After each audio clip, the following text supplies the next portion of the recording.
Somos Iglesia Cristiana El Almendro. Fe, oración y servicio. Hola, buenas noches, familia El Almendro, deseando que para todos y cada uno de ustedes sea una noche de grandes, ricas, abundantes bendiciones. Bueno, hoy quiero que vayamos al texto en Mateo capítulo 11, versículo 10. Dice la escritura a continuación: porque este es de quien está escrito: he aquí yo envío mi mensajero delante de tu faz, el cual preparará tu camino delante de ti. De cierto os digo, entre los que nacen de mujer no se ha levantado otro mayor que Juan el Bautista, pero el más pequeño en el reino de los cielos mayor es que él. Desde los días de Juan el Bautista hasta ahora el reino de los cielos sufre violencia y los violentos lo arrebatan. Bueno, este texto, como muchos textos en la escritura, son textos muy poco comprendidos, ¿sí? Porque a veces tenemos malas enseñanzas, por ejemplo, de algunos predicadores, y yo sé que a veces sueno cansón con el tema de los falsos maestros, pero es que este texto lo utilizan mucho y de hecho lo colocan como contraparte con Apocalipsis capítulo 2, 18, en donde los cobardes no heredarán el reino de los cielos, ¿no? Entonces, aquí dice que los violentos o los valientes, dicen otras versiones, lo arrebatan, ¿no? En realidad, pues el griego que se utiliza acá es el verbo viastos, o viasto, o viastes, que quiere decir forzar, luchar, en este caso de una manera violenta. De hecho, en la traducción directa lo colocan como violento. ¿Y por qué quiero decir esto y por qué inicio esto de esta manera? Porque en realidad he encontrado muchas malas enseñanzas con respecto a ese texto. De hecho, hasta una persona me dijo esta semana que no entendía, que nunca entendió y que incluso en su Biblia tenía subrayado el tema. Entonces, este tema obviamente tiene una complejidad, ¿sí? ¿Y cuál es la complejidad? La complejidad es el pensamiento del ser humano. De hecho, es nuestro propio pensamiento. Esta semana también tenía una intervención con un chico y yo le decía a él que el problema era el pensamiento. Era una persona que llevaba muchos años en la vida cristiana.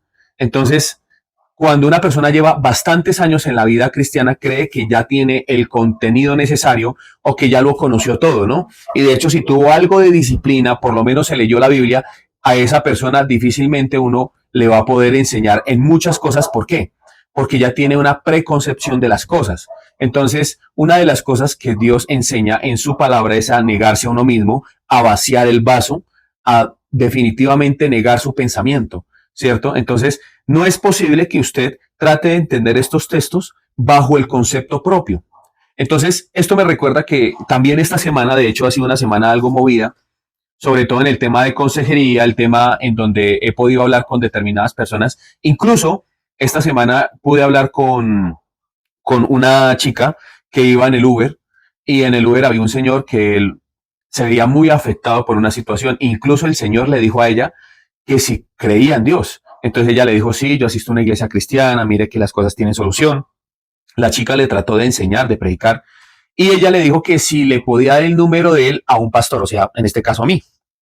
Entonces ella me llamó y me dijo que si podía hablar con él, que después de las 4 de la tarde. Entonces yo hablo con él a eso de las 4 de la tarde, pero cuando yo hablo con él, el hombre ya no se veía tan afectado. Incluso me pareció que el hombre no tenía ningún interés de poder hablar conmigo, ¿no? Entonces, en otros casos, yo definitivamente no lo hubiera llamado, pero yo dije, es muy raro porque la chica me dijo que él estaba muy afectado. Entonces, como me dijo que estaba muy afectado, yo dije, posiblemente en ese momento fue un momento inoportuno que yo lo llamé, entonces lo voy a llamar porque yo quedé con él ese día, que el anterior día lo llamé a las 4 de la tarde, y me dijo, llámeme al otro día a las 9 de la mañana, ¿cierto?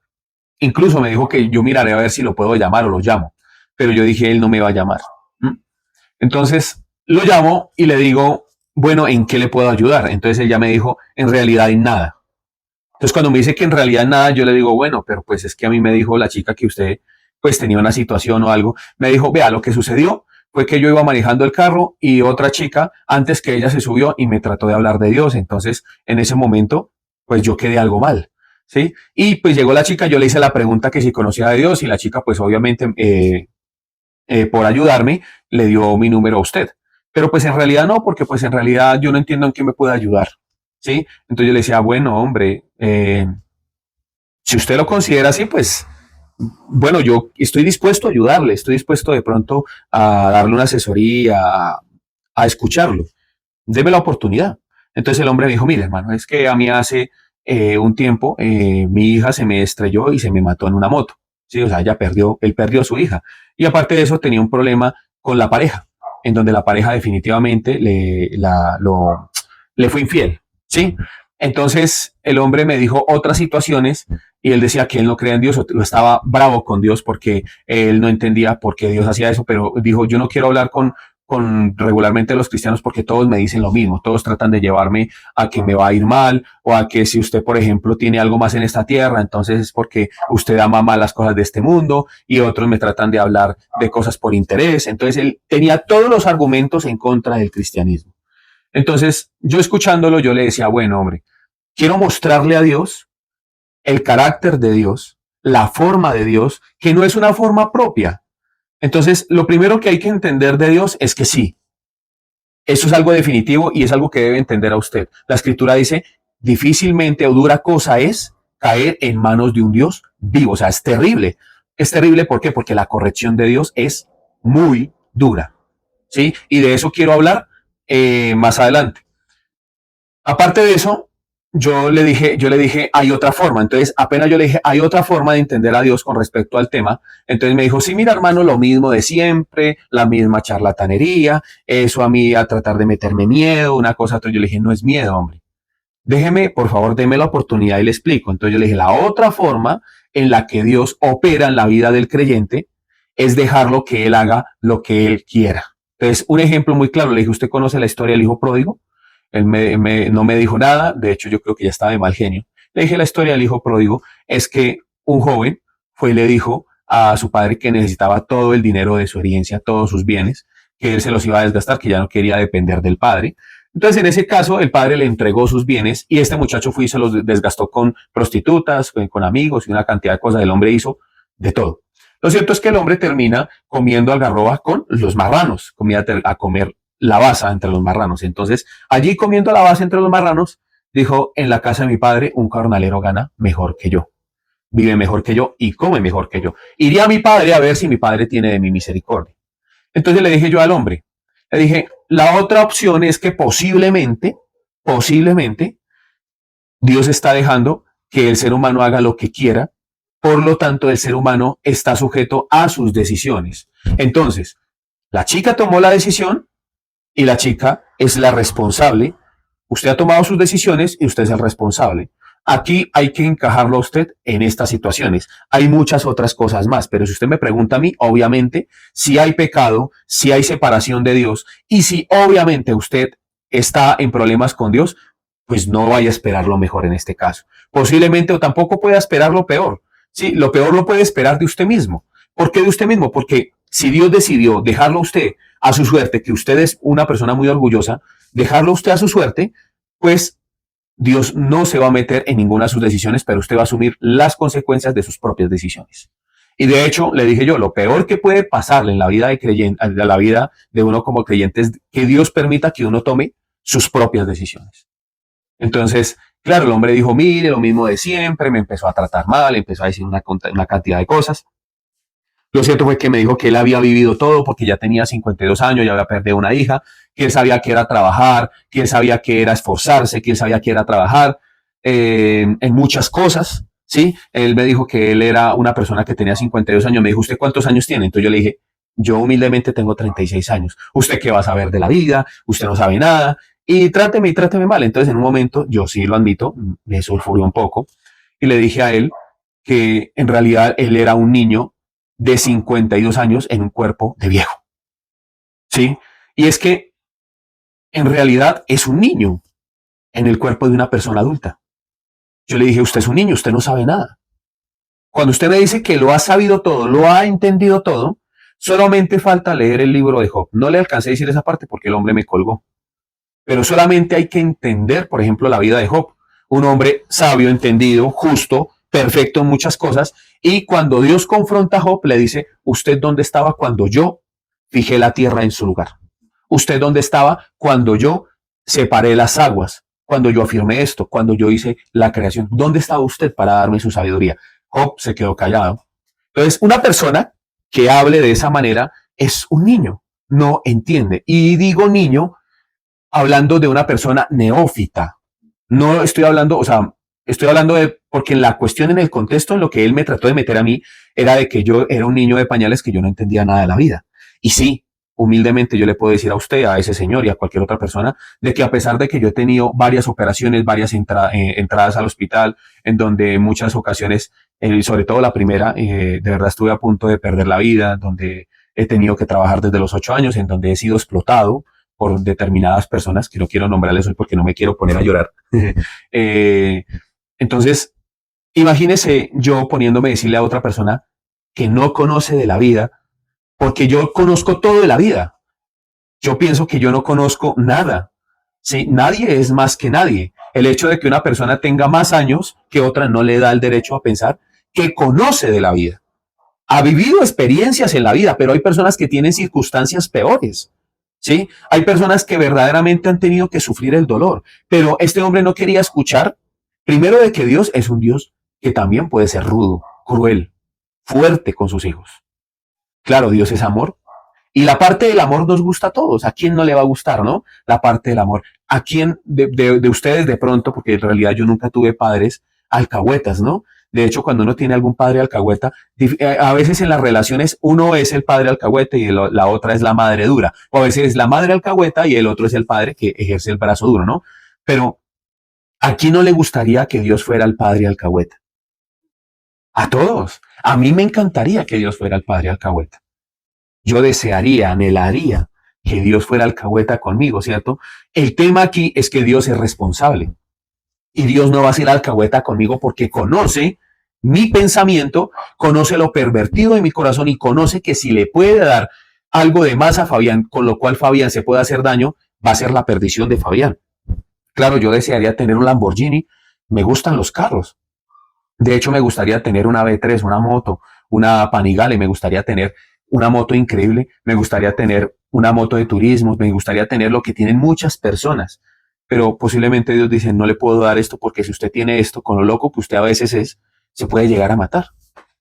Entonces, Dios es un Dios responsable. Es lo que trato de decirle a usted. Y si de pronto algún día este hombre me escucha, yo le tengo que decir a esta persona que la humildad es el principio para poder entender a Dios en medio del dolor.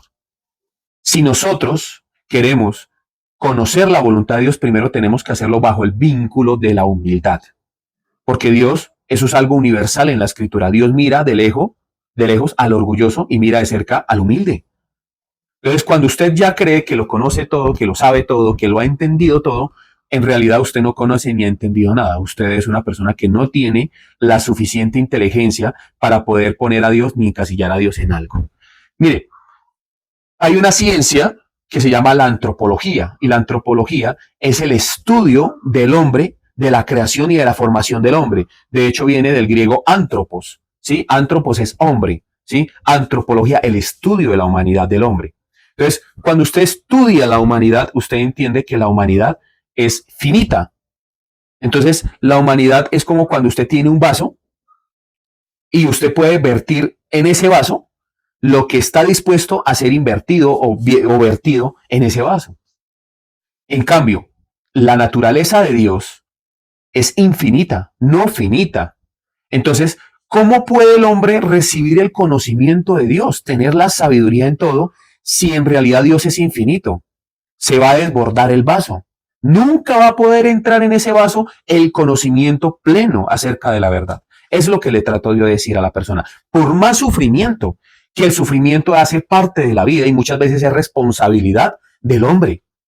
Por ejemplo, la chica en este caso perdió la vida, pero ¿quién fue la que decidió comprar el vehículo? ¿Quién fue la que decidió montarlo? La chica. Posiblemente fue en responsabilidad de ella, posiblemente fue en responsabilidad de la otra persona. Hay muchas circunstancias, pero eso no quiere decir de que Dios haya planeado ese día hacerle daño a ella. Entonces, tenemos conceptos erróneos. Obviamente, esto lo quiero decir porque usted de una vez pensará, pero es que no se cae ni una sola hoja de un árbol sin que sea por la voluntad de Dios. Entonces, de una vez pensamos que dentro de la soberanía de Dios, Dios planeó esa muerte. Y dentro de la soberanía de Dios, claro que sí, hay cosas que Dios tiene estipuladas, dice que Él predestinó las cosas de antemano para que nosotros, sus hijos, anduviéramos en ellas, pero la condición Eso está dentro de un cuadro. ¿Y ese cuadro cuál es? De que seamos hijos de Él. ¿Sí? Entonces, por ejemplo, no sabemos si la chica era hija o no era hija de Dios. Porque sencillamente cuando el ser humano no es hijo de Dios, lo digo bíblicamente, Dios deja que el ser humano haga su voluntad. Le da la libertad dentro de su propia corrupción, o sea, sonará contradictorio, pero dentro de la misma corrupción del ser humano, Dios le da la libertad de escoger la corrupción. Por lo tanto, la persona puede tomar malas decisiones. Sencillamente, Dios tiene el control, claro, Dios es soberano, pero Dios deja que nosotros tomemos muchas decisiones de las que nosotros debemos ser responsables. Ahora, los hijos de Dios, si toman decisiones, también van a ser responsables por ellas. Obviamente, las decisiones van a estar filtradas en muchos casos por el Espíritu de Dios, porque las cosas que Dios hace las prepara de antemano y Dios vela y guarda por sus hijos. Entonces, espero que si me está escuchando el Señor, no me vaya a juzgar porque ahora estoy poniendo yo en duda de que sea o no sea hija de Dios. Este no es el punto. El punto central de esto es que, en definitiva, hay cosas que Dios permite y hay cosas que las personas mismas van detrás de esas cosas. Dios no obliga a nadie. ¿Sí? Ahora, me comentó el otro caso, por ejemplo, de la chica. Y usted dirá, bueno, ¿qué tiene todo esto que ver con el tema? De hecho, hasta mi esposa pensará, ¿no? Sino que me comentó otro caso, por ejemplo, como el de que tenía una pareja y también lo traicionó. ¿Sí? Entonces, también de esto le estaba echando la culpa a Dios. ¿Sí? Entonces, no sé si es que Dios tiene algo en contra de mí, ¿no? Y usted dice, yo también me he hecho esa pregunta en muchas ocasiones. ¿Será que Dios me odia? ¿Será que Dios no me ama? ¿Será que Dios tiene algo en contra de mí? ¿En realidad quiere destruirme? Es una pregunta que muchas personas se han hecho.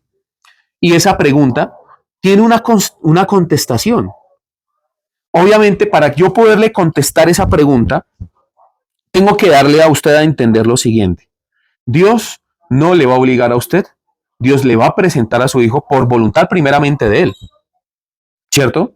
Porque nadie va al Padre si no es por el Hijo y nadie conoce al Hijo si no es por voluntad del Padre. Entonces, nosotros estamos en un mundo difícil, en un mundo que nos exige todos los días. Pero este mundo es un mundo que es difícil porque el ser humano lo ha constituido y lo ha hecho difícil. La maldad del ser humano está concentrada en este mundo. Entonces, esta historia tiene todo que ver con lo que les quiero enseñar el día de hoy de una manera metódica. ¿Qué tiene que ver todo este tema? O sea, en realidad, cuando nosotros miramos aquí, vemos un escenario en donde el Señor Jesús le está hablando a un público y en donde ese público le está diciendo que desde los días de Juan, el reino de los cielos sufre violencia y los violentos lo arrebatan. En otras traducciones, los que vienen y escuchan a Dios ejercen violencia hacia el reino de los cielos. Pero dice que desde los días de Juan. ¿Por qué desde los días de Juan? Porque cuando usted mira que en el versículo 10 dice que Dios envió a su mensajero. Fue una acción de Dios. La acción fue tomada por Dios. A partir de la acción tomada por Dios, que fue enviar al mensajero, a Juan el Sumergidor, a Juan el Bautista, a partir de ese momento hubo un cambio en las normas y en las reglas que se regían hasta en ese momento en el antiguo Israel. ¿Cuáles eran las normas que se regían antes de Juan? Las normas de la perfección a través de la ley, a través de cumplir los mandamientos de la ley mosaica, en donde los escribas y fariseos aceptaron la ley como el único método para poder llegar a conocer a Dios, como el único método para poder aterrizar su vida en Dios. Entonces, el problema con la ley era que la bendición era condicional. ¿Cuál era la bendición? ¿Cuál era la bendición? Usted mira el Deuteronomio 28, dice que acontecerá que si oyeres atentamente la voz de Jehová tu Dios para orar y poner por obra todos los mandamientos que yo te prescribo hoy, vendrán sobre ti todas estas bendiciones y te alcanzarán. Del 1 al 14 hay una cantidad de bendiciones, pero del 15 en adelante hasta el 64, si no estoy mal, o 69, son las consecuencias de la desobediencia. Son más grandes las consecuencias de la desobediencia. Entonces, claro, todos los hijos de Israel estaban siendo sometidos por un pueblo extranjero. O sea, no solamente en algún momento de sus vidas los babilonios, los asirios, los llevaron lejos de su tierra, sino que ahora que estaban dentro de su tierra, un pueblo llamado Roma, una nación, los tenía oprimidos. y les había puesto un rey llamado Herodes, quien había destruido todo su sacerdocio y había implantado sacerdotes falsos, el orden de Caifás en adelante, y aparte de eso, les había permeado todas las buenas costumbres. O sea, esto era un tema de corrupción terrible, peor de las que se ven en la actualidad. Y no podría decir que sea mejor o peor, sino que en aquel entonces era una dictadura. Se hacía lo que el sacerdote y el rey quería. El contexto es muy fuerte. O sea, este contexto es tan fuerte que cuando llega el Señor Jesús, ya el Señor Jesús ve un terreno algo abonado y algo arado. Pero ¿quién fue el que aró ese terreno? Juan el Bautista. ¿Cómo lo aró Juan el Bautista? ¿Cómo lo hará? Se paró delante de todas las personas, delante de los escribas y fariseos, delante de Herodes, delante de la gente, y les dijo: generación de víboras, ¿quién nos enseñó a escapar de la ira venidera? Yo lo que le dije a este señor es que hay que mirar, porque si él está mal, puede ser que sea algo de parte de Dios. Posiblemente Dios estaba tratando con su vida, o posiblemente Dios había dejado que él hiciera su voluntad. Eso es decirle la verdad a la persona. Pero estamos acostumbrados a echarle la culpa a Dios y echarle la culpa al diablo, pero nosotros no tenemos la culpa. Juan el Bautista se paró delante de todas las personas y les dijo: generación de víboras, ¿quién os enseñó a huir de la ira venidera? Y no penséis decir que sois hijos de Abraham, porque Dios puede hacer hijos hasta estas piedras, refiriéndose a los publicanos y a los pecadores, como los vamos a ver más adelante. Entonces, obviamente, cuando usted empieza a mirar todo este panorama, entiende que el mensaje que se le debe dar a hasta una persona de estas es: mijo, mire bien qué es lo que está pasando en su vida hacia Dios. Me encantaría yo haberle dicho alguna predicación motivacional. Mire, de hecho, traté de motivarlo, pero él no me dejó terminar, ¿sí? Tratando de decirle: mire, todo tiene un propósito, no se preocupe. La esperanza debe estar viva aún en su corazón. De hecho, le pregunté que si había ido a una iglesia, me dijo que sí, que asistió. Me dice: de hecho, tengo unas aburridas cristianas, una hermana, un pariente, tengo a un sobrino, y el hombre tenía miles y miles de cosas aquí en la cabeza. Cuando uno tiene toda esa cantidad de cosas en la cabeza, difícilmente uno va a poder entender a Dios. Se lo voy a demostrar con la misma escritura. Entonces, ahí vamos a Lucas capítulo 7. Y ahí en Lucas capítulo 7 vamos al versículo 28. Dice: os digo que entre los nacidos de mujeres no hay mayor profeta que Juan el Bautista, pero el más pequeño en el reino de Dios es mayor que él. Estoy hablando del texto paralelo que se encuentra en la concordancia de sus Biblias. El mismo texto que está en Mateo capítulo 11 es el mismo que se encuentra en Lucas capítulo 7. Solamente que con algunas diferencias. Por ejemplo, esta es una diferencia para poder entender la Biblia, para poder entender el contexto de lo que les estoy hablando. Entonces dice 29, y todo el pueblo y los publicanos, cuando lo oyeron, justificaron a Dios, bautizándose con el bautismo de Juan. Mas los fariseos y los intérpretes de la ley desecharon los designios de Dios respecto de sí mismos, no siendo bautizados por Juan. Entonces, ahí en adelante, Jesús empieza a hacer una comparación. Dice: ¿a qué compararé yo a esta generación? Son como los muchachos que se la pasan hablando, queriendo muchas cosas en las plazas, pero en realidad no saben ni siquiera ni de dónde vienen ni para dónde van. Es lo que está tratando de decir, ¿cierto? Porque vino un hombre que se vestía con piel de camello pobre, que comía algarrobas y decía: está loco. Y aquí tienen a un hombre que come, que bebe y que le comparte a los publicanos y a los pecadores. Entonces, este hombre tiene demonio. Pero la justicia o la justificación va a ser medida por la sabiduría de ellos. Entonces, la sabiduría de Dios, que es muy contraria a la sabiduría nuestra. Hay que tener cuidado con estos temas, porque obviamente nosotros queremos entender a Dios, pero a Dios no se le entiende dentro del pensamiento propio, ni por más dolor que usted haya experimentado. Lea el libro de Job. Job experimentó de todo tipo de dolor. Aún así en él no se halló pecado porque no negó a Dios, no maldijo el nombre de Dios. Pero el hombre, cuando fue confrontado por Dios, Dios le empezó a decir lo que dije yo en un inicio: ¿usted dónde estaba cuando yo hice esto, cuando yo hice esto, cuando yo hice esto? Job no pudo responder nada. En el capítulo 42, Job entiende que Dios se le estaba presentando a él. Por eso es que él dice, de a oídas te había oído, mas ahora mis ojos te ven. O sea, anteriormente yo había escuchado acerca de ti, Dios, pero ahora tengo el conocimiento pleno acerca de ti. Ahora entiendo, ahora comprendo. Entonces, lo que yo le explicaba a un joven que se sentó conmigo en una charla, yo le dije, en la Biblia, dígame dónde está un relato en donde Dios se le presenta a una persona afortunada, o sea, que tiene mucho dinero y que esa persona verdaderamente haya doblegado su corazón. Dios utilizó momentos de dificultad, de derrota, de escasez, de fracaso para podérsele presentar a estos hombres. Pero dígame, ¿qué cosa o qué hombre se le puede Dios tratar cuando el hombre tiene inflado su corazón con riquezas? De hecho, a él vino un joven rico, le dijo, maestro, bueno, ¿qué haré pues yo para heredar la vida eterna? El Señor Jesús le dijo, usted conoce la ley, cúmplala. Le dijo, he cumplido la ley desde mi juventud, la he guardado desde mi juventud. Dice que en ese momento Dios le amó. Le amó ¿por qué? Porque le iba a decir un mandamiento que él no estaba cumpliendo. Y según Santiago capítulo 2, versículo 10, toda aquella persona que trate de cumplir la ley, pero erra en un solo mandamiento, ha fallado toda la ley. La ley es dura. Entonces le dijo, ve y vende todo lo que tienes y ven en pos de mí.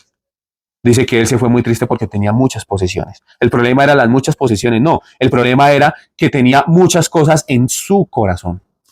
Tenía muchas posesiones acá. Ese era el tema. El problema no era regalarlas, venderlas. El problema era que todas estaban entronadas ¿en dónde? En el corazón. Entonces, cuando yo explico estos temas, obviamente los predicadores de la prosperidad le van a hablar a usted acerca de que el reino de los cielos lo arrebatan los valientes. ¿Cierto? Entonces usted tiene que arrebatar el reino de los cielos con una ofrenda. Y usted de una vez, claro, sí, Señor, voy a pactar por mi carro. Sí, usted viene con su ofrenda y usted se siente empoderado, bendecido. Y usted coge y el predicador manda otra palabra y usted la agarra y manda su mano al bolsillo y usted va y ofrenda todo su dinero. Pero eso es ser valiente. Eso es ser violento. Esto se lo escuché a Ana Méndez Ferrer. Se lo he escuchado a tantas personas mintiéndole a la gente, diciéndole que esa es la violencia y que eso es ser violento, que eso es ser valiente, arriesgado. No, señores, esto no tiene nada que ver con ser violento. De hecho, la Biblia no nos manda a hacer otra cosa sino como niños.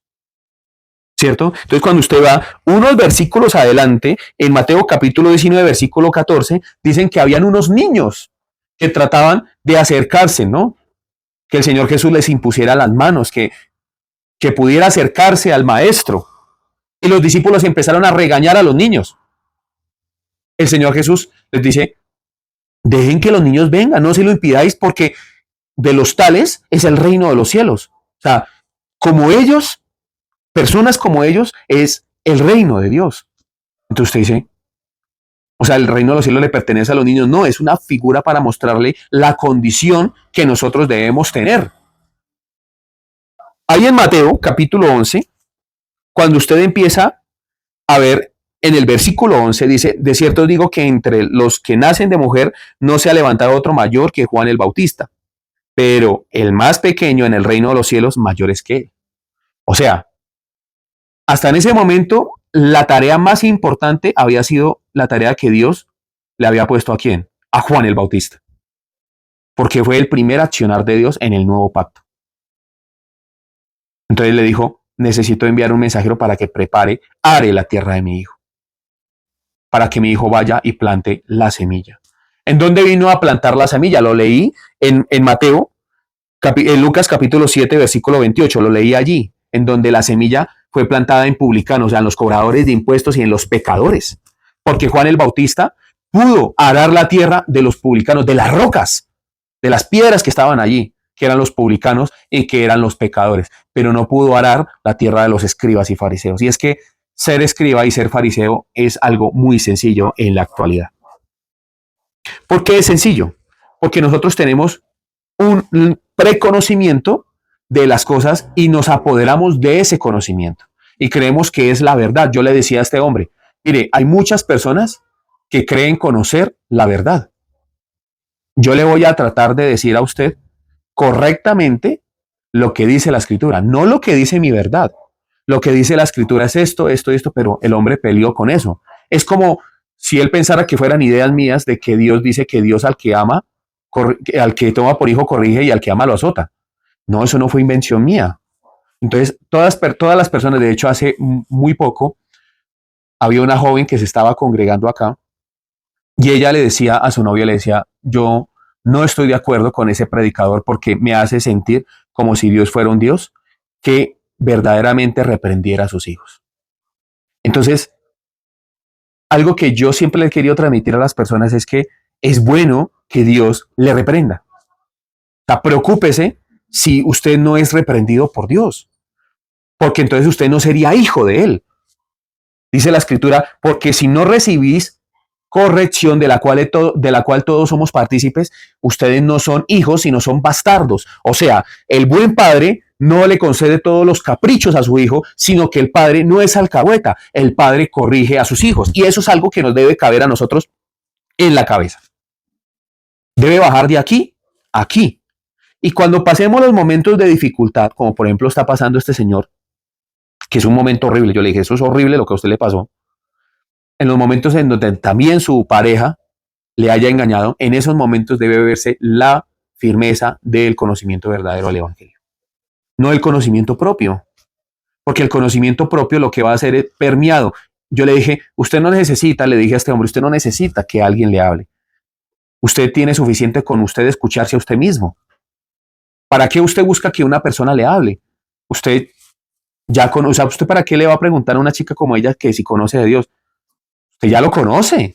Usted ya sabe al derecho y al revés todas las cosas. ¿Usted para qué me pregunta a mí, para qué, o para qué dice, o para qué busca, si usted ya lo conoce todo? Todas las respuestas están en usted. Entonces yo en mi interior yo decía, qué personaje tan ignorante.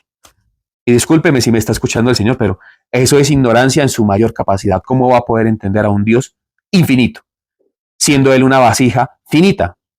El pensamiento de Dios no se puede ver en el pensamiento del ser humano. Nosotros, como dijo el apóstol Pablo, vemos como entre un velo, a través de un velo. No vemos claramente.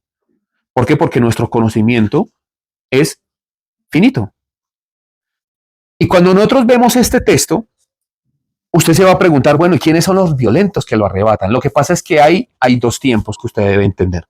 El primer tiempo, desde cuando Juan el Bautista empezó a predicar el bautismo a través del agua, arrepintiéndose y considerando a Dios justo en sus decisiones hasta ese momento. ¿Cómo así que sus decisiones hasta ese momento?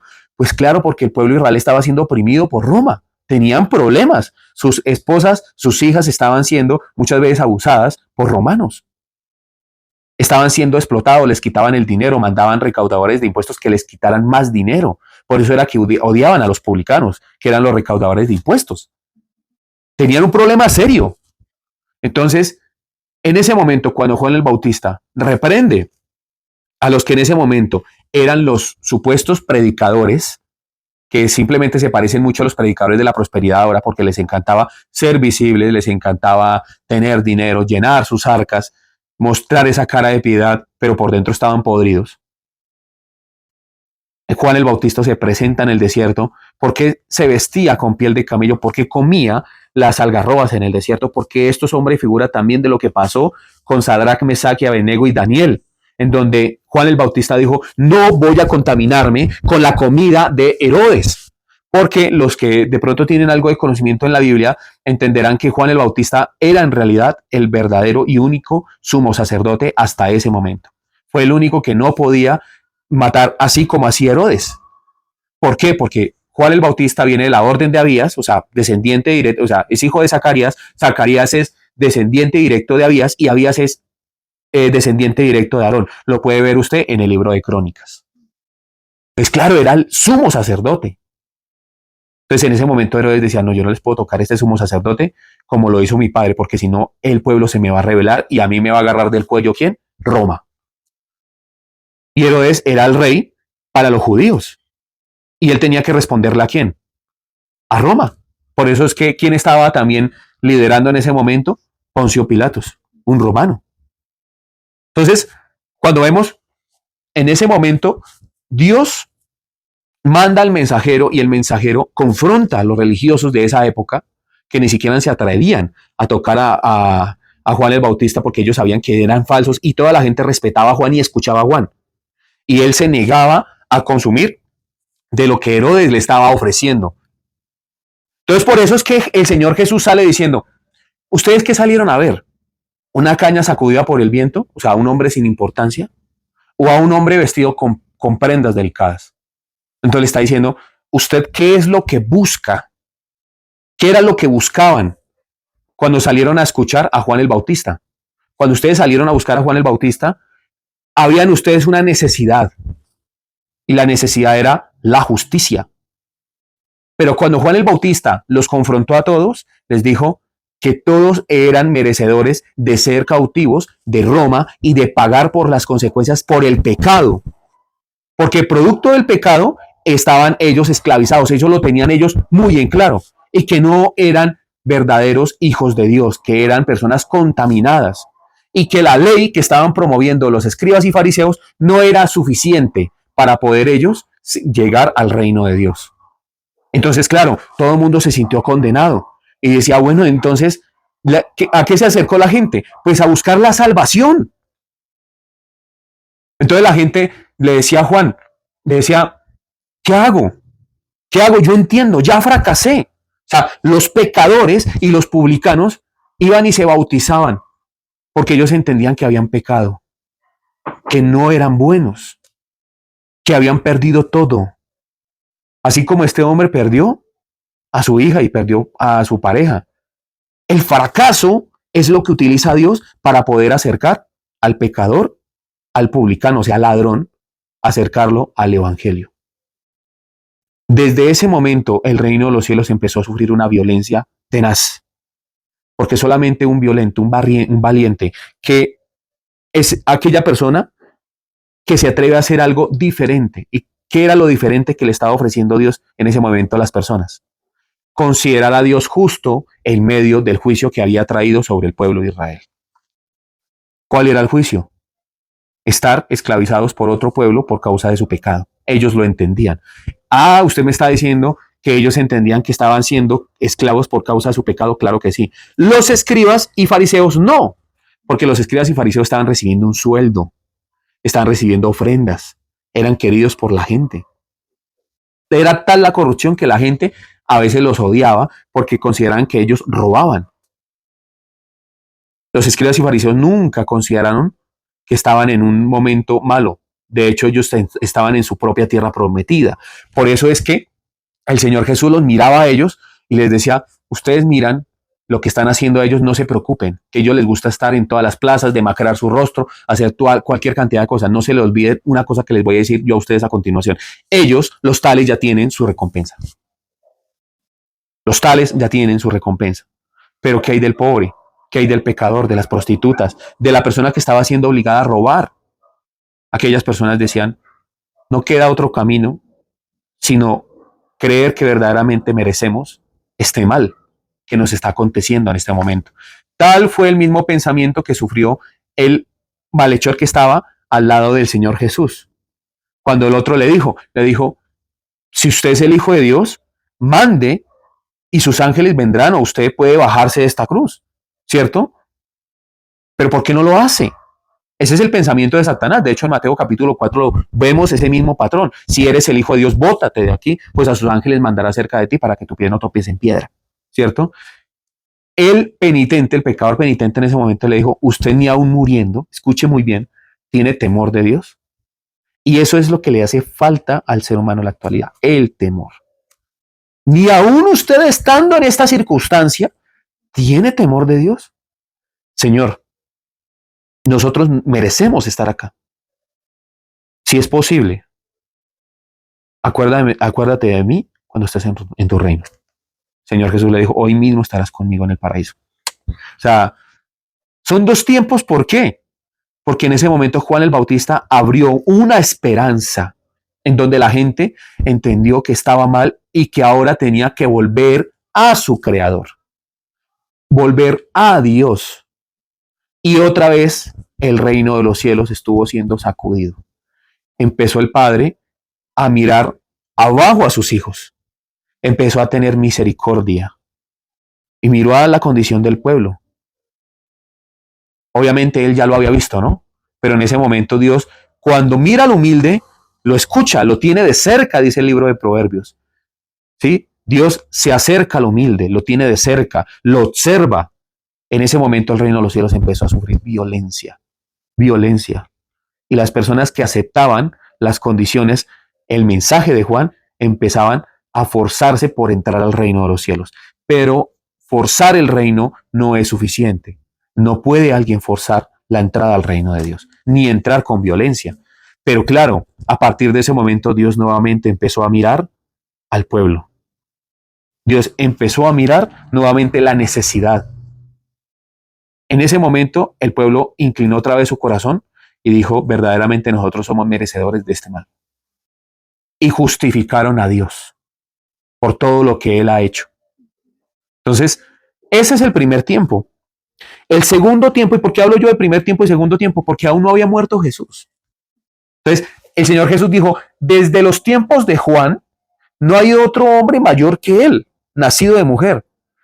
Y desde esos tiempos en que Él empezó a predicar el Evangelio hasta el día de hoy, el reino de los cielos sufre violencia. Y los violentos tratan de entrar, dice el original, se fuerzan a entrar a Él. O sea, ¿por qué? Porque están teniendo un corazón de humildad y Dios no rechaza al humilde. Pero hace falta algo para que el ser humano sea justificado y pueda entrar en los brazos de Dios. ¿Qué es esa cosa? Pues bien, el verbo viastes tiene una forma de interpretarse muy distinta a otros verbos. ¿Sí? Una es en reflexivo y el otro es en pasivo. ¿Cuál es el reflexivo? En donde la persona trata de meterse a la fuerza. ¿Y cómo se trataban de meter ellos a la fuerza? Teniendo una vida piadosa, reconociendo a Dios, ¿cierto? Entonces, ellos estaban tratando de forzarse a entrar, ¿sí o no? Pero en la parte pasiva, que es la segunda parte que les quiero enseñar el día de hoy, es donde son atrapados o son llevados allí. Entonces, una cosa es que usted de una manera reflexiva trate de entrar, ¿sí? En donde usted en la acción trate de entrar, y otra cosa es que ese verbo viastes no sea efectuado por usted, sino sea efectuado por alguien más. ¿Quién efectuó esa orden y quién efectuó esa labor? Jesucristo. ¿Cómo la efectuó? Muriendo por usted en la cruz. Entonces, para que usted no se fuerce a entrar, porque antes de Jesús todo era justificado a través de la ley. Para que usted pudiera llegar a ser salvo tenía que someterse al antiguo pacto. Entonces usted tenía que forzarse a entrar. Todo era condicional, el esfuerzo humano. Cuando muere el Señor Jesús, ya el reino de los cielos empieza a poner todos sus ojos no en la labor de Juan el Bautista, porque Juan el Bautista les decía a ellos, yo a ustedes los bautizo con agua, pero detrás de mí viene uno más grande que yo. Y ese del cual viene, yo no soy digno de desatar la correa de sus zapatos. Pero mira lo que dice aquí el Señor Jesús. De los hombres nacidos de mujer no hay otro mayor que Juan el Bautista, pero el más pequeño que Juan es más grande que él en el reino de los cielos. ¿Quién es el más pequeño en esta historia? Jesús. Jesús fue el que se hizo más pequeño que Juan el Bautista. Juan el Bautista comía algarrobas, vestía piel de camello, vivía al oprobio. ¿Sí o no? Jesús vino no importándole la condición de Dios. Vino y se despojó y lo entregó todo. Por amor, se despojó de su propia vida porque Él lo entregó todo. Entregó su propia vida. Y soy redundante con esto porque a partir de ese momento, todo ser humano es arrastrado por el Padre a voluntad del Padre. No me llamasteis vosotros a mí, sino yo os llamé a vosotros para que llevéis fruto en abundancia y vuestro fruto permanezca. Nadie puede conocer al Padre si el Hijo no se lo da a revelar. Ni nadie conoce al Hijo si el Padre no lo permite. Dios fue el que permitió que usted fuera arrastrado por el reino de Dios. Dios fue el que permitió que usted fuera llevado. La palabra correcta en el verbo es ser arrastrado. De una manera pasiva, en el verbo viastes, en griego, Él permitió que usted fuera arrastrado. Entonces, claro, ahora el verdadero valiente es aquel que escucha a Jesús, que escucha al pequeño, al más pequeño que Juan el Bautista, porque Juan el Bautista bautizaba con agua, más el Señor Jesús bautizaba con espíritu. del cual ninguno fue digno.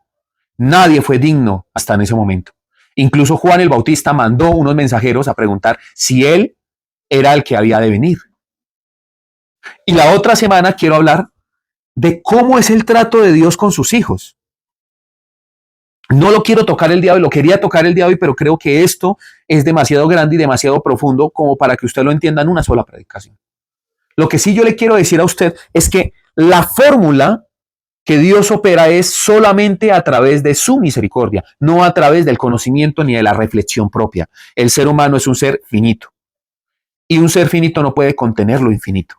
Yo soy un ignorante. Ese señor que me dijo que yo no sabía nada tiene toda la razón. No sé nada. Es más, me atrevo supremamente a decir de que yo soy el más ignorante que de pronto este hombre le ha podido llegar a hablar a él. Soy un ignorante, completamente. Y prefiero quedarme así. Porque el que se alaba a sí mismo en cadena de orgullo y condenación ha caído. El que dice que tiene todo el conocimiento, el que dice que ha vivido, el que dice que ha tenido todo, el que tiene toda la sabiduría, la sapiencia, verdaderamente ha caído en la ignorancia. Tal fue el caso de Nabucodonosor cuando se paró frente al reino y miró todo y dijo, he aquí lo que yo he construido. En ese momento Nabucodonosor empezó a sudar frío y él no lo sabía. Yo imagino que las células del cuerpo de él, que incluso son más sabias que el mismo cerebro retorcido que tenía el hombre hasta el momento, le dirían, uy no, ¿usted qué está diciendo? Yo creo que hasta de pronto un escriba, de pronto un israelita, porque tenía sabios, los tales Sadrach, Mesach y Abednego, Daniel, escuchándolo, dirían, uy, este hombre que acabo de decir. Pues, ¿qué hizo Dios? Lo puso a comer pasto con las bestias. Porque Dios al altivo lo mira de lejos y lo humilla. Y lo humilla. De hecho, dice la escritura que el insensato y el impío hacen riquezas y que el que las termina disfrutando finalmente, ¿quién es? El justo. Entonces, a esas personas que son necias, que son tercas, a esas personas que creen que tienen todo el conocimiento del mundo, que creen que todo se la saben y todo ese tipo de cosas, posiblemente a muchos de ellos los vemos en la política, en el arte, en muchas cosas y tienen mucho dinero. Pero eso Dios lo permite para que el justo reciba la recompensa de estas personas. Finalmente el esfuerzo de estas personas está siendo disfrutado ¿por quién? Por el justo. Pero hay gente que cree que es muy rica y muy sabia y es ignorante y es pobre. Y hay gente que cree que es pobre y en realidad es rica. El valor de las cosas que nosotros le ponemos es un valor erróneo, porque nosotros pensamos que la riqueza consta de lo que nosotros tenemos. Una de las cosas que me dijo este varón fue que él no estaba de acuerdo con los predicadores que hablaban de que si usted cogía así una cosa acá, tesoros aquí en la tierra, entonces que usted, mejor dicho, estaba siendo engañado, que eso era una mala enseñanza, que uno no debía trabajar y una cantidad de cosas. Hombre, en realidad, yo no creo que ni siquiera los predicadores legalistas enseñen ese tipo de cosas. Yo no enseño eso. Y mucho menos los predicadores de la prosperidad. Yo lo que sí enseño es que hay cosas en este mundo a las cuales usted no se debe aferrar. Y lo primero es a su vida. Lo segundo es lo material. Lo material es algo que viene a usted por añadidura, como se lo dije esta semana a un muchacho. O sea, usted va detrás de lo material y lo material lo va a volver a usted esclavo. Lo material tiene que ir detrás de usted porque Dios decretó que usted debía ser bendecido. Punto. Ahora, pero si no tengo, por ejemplo, en esta vida lo que yo quiero, si no tengo riquezas, aún así usted es bendecido. Porque usted ha obtenido la mayor bendición que puede obtener cualquier ser humano. Que usted no lo considera una bendición, pues hombre, es otra cosa. ¿Cuál es la mayor bendición que cualquier ser humano puede llegar a obtener? La salvación. La salvación. El reino de Dios. Y esta serie precisamente se llama eso, el reino de los cielos es parecido, semejante a. Entonces, el reino de los cielos le pertenece a los niños.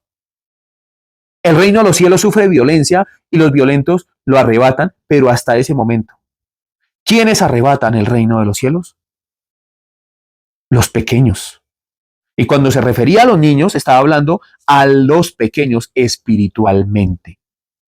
No impidan que los niños lleguen a mí, porque los que son como ellos, a ellos les pertenece el reino de Dios. No estaba refiriéndose precisamente a la estatura ni a la edad de los niños. Estaba refiriéndole a ellos que debían ser como niños. El pensamiento de un niño es completamente diferente al de un adulto. ¿Por qué? Porque el niño entiende que debe depender de sus padres. Pero nosotros llegamos a la adultez y nos olvidamos que tenemos un Padre eterno y que debemos depender de Él, y ya dependemos de nuestras propias fuerzas. Incluso nos rebelamos en contra de Él y le pedimos nuestra parte de la herencia. Y muchas veces Dios no se la da a uno, se la dio al hijo pródigo, pero no nos la da a todos. ¿Por qué? Porque nos perdemos por amor. Ese es el tema de todo esto. Solamente una persona pequeña, quien escucha a Jesús, quien se hace más pequeño que Juan el Bautista, puede ahora arrebatar el reino de los cielos, y es el valiente verdaderamente. Porque una persona pequeña es aquella persona que comprende los designios de Dios. El Señor Jesús le decía a Dios, al Dios Padre, todo por eso le decía: Padre, te doy gracias porque has escondido todas estas cosas de los sabios y de los entendidos y se lo has querido dar a revelar a los pequeños, a los niños. Sí, Padre, porque así te agradó.